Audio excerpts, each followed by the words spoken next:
Hello again.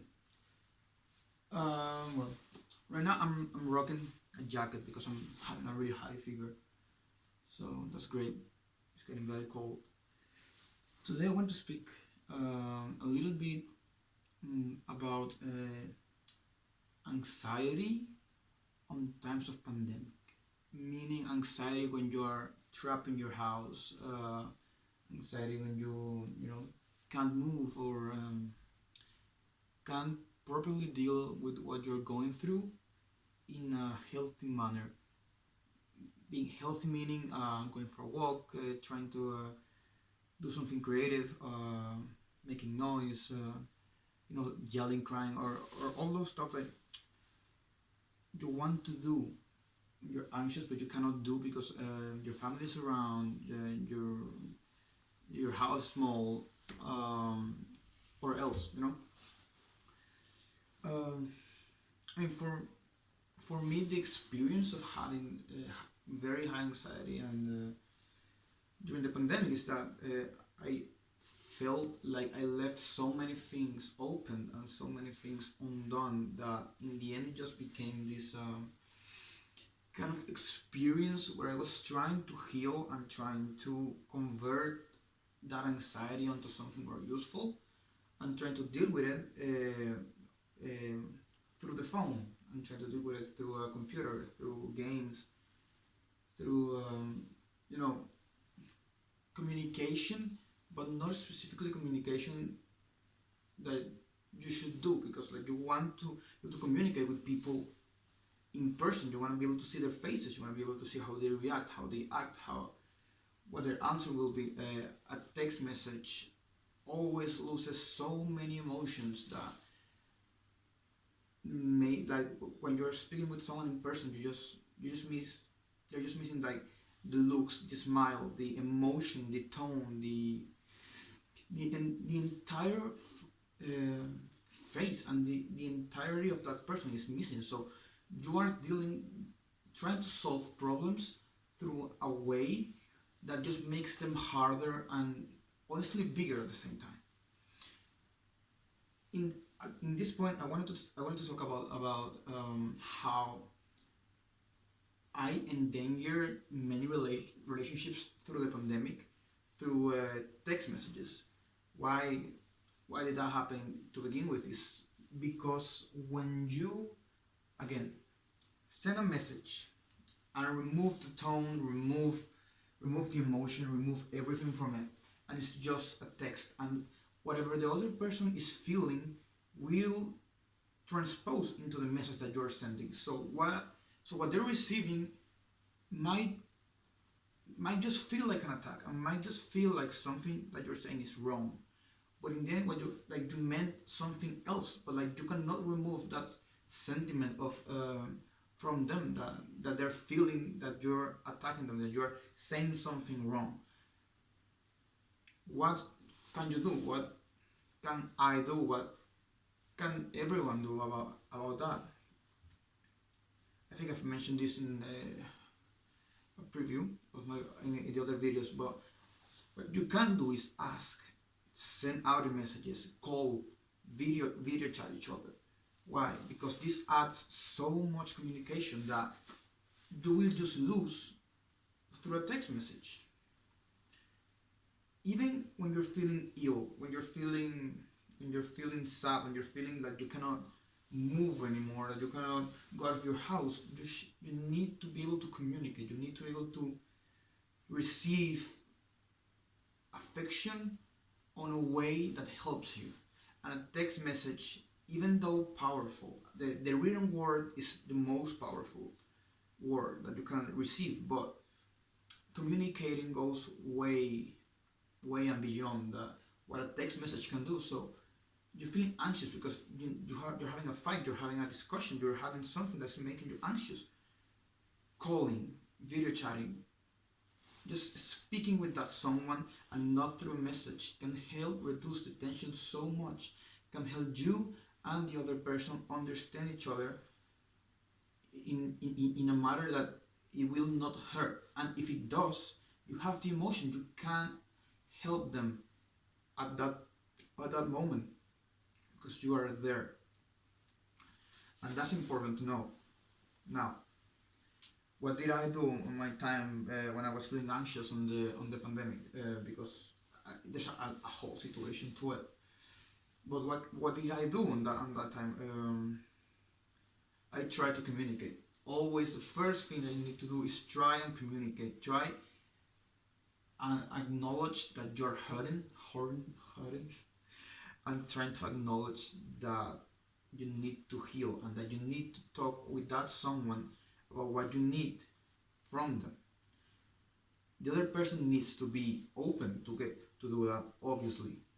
And circumstances may not be the right time, may not be the right ones. The time may not be the right time, but if it's a relationship, if it's a friendship, if it's any kind of human interaction that is affecting you, and you care for the other person and the other person cares for you, there should be time for you and for them to talk, to communicate, to send a message. That's the first thing I try to do. I try to communicate, I try to speak. I wanna say something as a parenthesis for this. Your mistakes you make, by being anxious, the mistakes you make are mistakes nonetheless. Your anxiety doesn't make them any more forgivable, though it gives them a little bit more of context and understanding. But your mistakes are your mistakes, and you need to solve them through you. You need to solve them by being open to accepting that you made mistakes, and that you cannot force the other person to accept that you made those mistakes. You cannot force them to forgive you, but you can. What you can do is trying to stay positive about it, trying to stay up, trying to be better, do better. A quote from my favorite book right now is, if I have to fall, I will rise each time a better man. And that's the reasoning behind everything. That if you are going through hell and high water, you fall. You cannot stay on your knees. You cannot stay laying down. You need to stand up. You need to be better. If you made mistakes, don't make them again. If you know something is wrong, then don't do it. Even though your anxiety is telling you to, you don't have to do it. Because if you know that's wrong, if you know that thing will affect you and the person and the people you care about, then don't do that.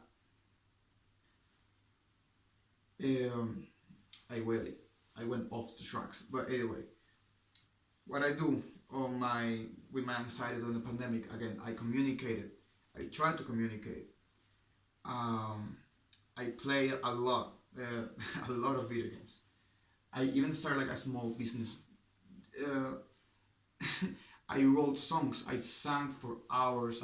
Until my neighbors just didn't have the brains to keep up with me and just started complaining. I tried to do exercises in my house. I tried to found some new hobbies. Trying to read. Trying to send more energies to myself through making stuff that will keep my brain occupied and that will keep myself occupied, so that way I can start new things and experiment new things. And that's important, because when you are anxious and you're trapped in a situation where you cannot get a hold of yourself, where you cannot handle yourself in the correct way, you need to create something new. What I did before when I was anxious, that I just went out, I started walking and walking and walk, and then I ran all the way through the streets. I ran for half an hour. I didn't care how much I ran, because I was running so I can be better. What happens when you take that away? You create something else, something to fill that hole that helps you be better. And that the only person that can do that is you and yourself. There's nobody else that can do that for you. You need to create your own hobbies. You need to create your own actions and your own fulfill your own hopes that you can be better by making stuff to be better.